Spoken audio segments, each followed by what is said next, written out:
आज मैं तुम सब लोगों को इस लड़की की कहानी सुनाऊंगा क्योंकि इसने अपने पति को खत्म कर दिया। बट इसके बाद वो एक टीवी शो के पास जाती है और वहां पर थोड़ी ओवर एक्टिंग कर देती है और इतनी खूबसूरत एक्टिंग करने के बाद पुलिस उसे अरेस्ट कर लेती है। तो इस कहानी की शुरुआत होती है इस कपल से। बीवी का नाम था ली और हस्बैंड का नाम था यून और ये दोनों साउथ कोरिया से थे।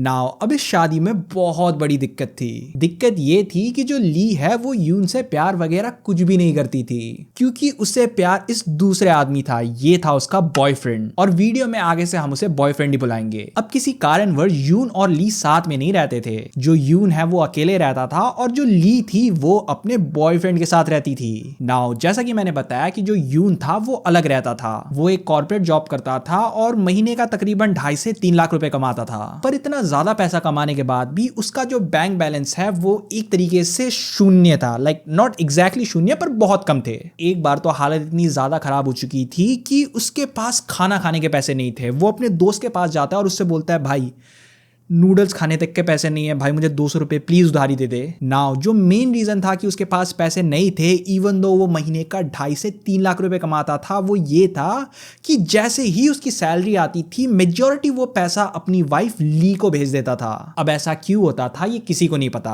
अब बॉस जो लालच होती है ना वो बहुत ज्यादा पावरफुल होती है। इवन दो ली के पास जो यून था उसकी सैलरी का ऑलमोस्ट फुल कंट्रोल था पर वो इस चीज से भी सेटिस्फाइड नहीं थी। तो वो क्या करती है, वो यून के नाम पे मल्टीपल लाइफ इंश्योरेंस लेती है जिसकी जो टोटल वैल्यू थी वो तकरीबन 6 करोड़ रुपए थे। और इस लाइफ इंश्योरेंस के टर्म को इस तरीके से सेट किया गया था कि अगर यून की मौत हो जाती है तो ये पूरे पैसे ली को मिल जाते।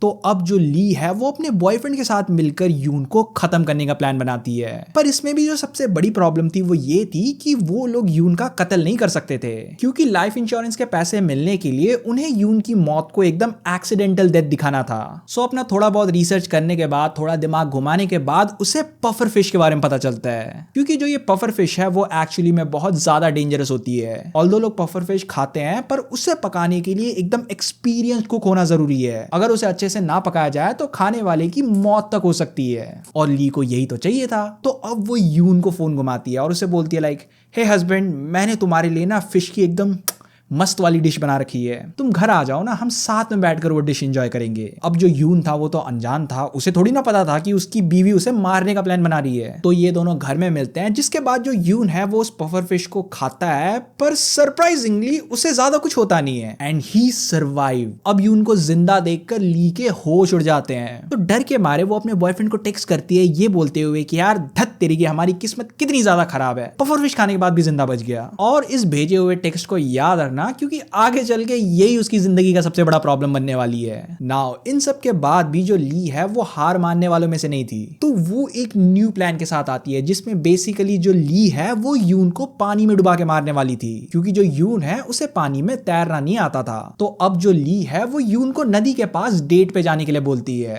एंड फॉर सम रीजन जो ली है वो अपने बॉयफ्रेंड को भी साथ लेके आती है। वो यून को ये बोलती है कि यार ये हमारा दोस्त है और ये भी हमारे साथ चलेगा। अब जो यून है वो इतना ज्यादा मासूम था कि उसे इस चीज में भी शक नहीं हुआ।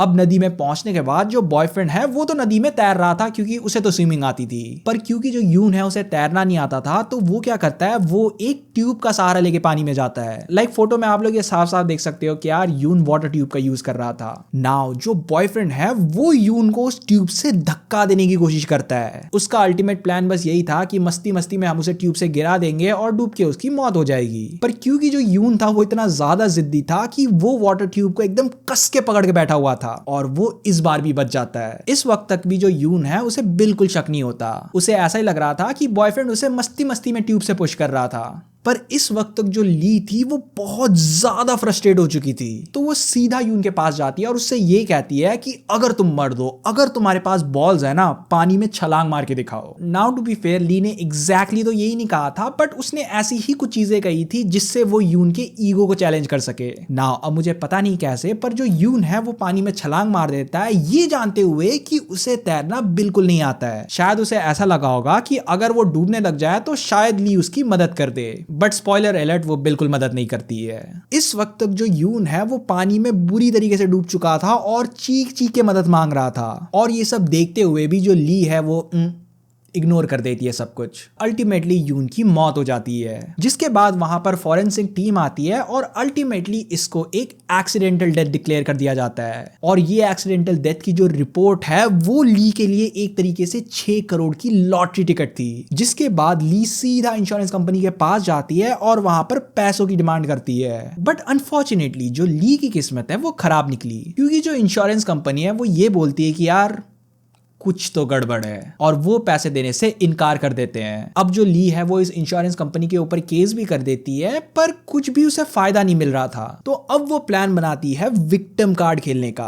वो ये चाहती थी कि उसका केस पब्लिक में आ जाए और पब्लिक से उसको सपोर्ट मिले, और जब पब्लिक का सपोर्ट मिलने लगेगा तो इंश्योरेंस कंपनी के ऊपर दबाव पड़ जाएगा और अल्टीमेटली इंश्योरेंस कंपनी को उसे 6 करोड़ रुपए देने पड़ते। तो यही था बेसिकली उसका प्लान। तो वो एक टीवी शो में जाती है जिसका नाम था अनआंसर्ड क्वेश्चन। जो ये शो था वो बेसिकली ट्रू क्राइम्स वगैरह कवर करता था। तो जो ली है वो इस टीवी शो के पास जाती है और उनसे ये बोलती है कि यार प्लीज आप मेरी स्टोरी को कवर करो। नाउ इस टीवी शो की अच्छी बात ये थी कि ये लोग फालतू के केसेस नहीं कवर करते थे। ये लोग पहले अपनी खुद की इन्वेस्टिगेशन करते थे और तब जाके किसी चीज को कवर करते थे। सो अब ये टीवी शो अपनी ही इन्वेस्टिगेशन करता है, और इस टीवी शो को ये पता चलता है कि उस दिन नदी के पास और भी लोग थे, और उन विटनेस ने ये साफ साफ सुना था कि ली ने यू को प्रेशर दिया था कि वो पानी में छलांग मार दे। इसके साथ ही साथ उन्होंने ये भी नोटिस करा कि पानी में जब यून डूब रहा था तो जो ली है वो उसके आसपास ही थी और उसने बचाने की बिल्कुल मदद नहीं करी। तो इन्हीं सब एविडेंस के साथ जो टीवी शो है वो अपना एपिसोड पब्लिश कर देती है।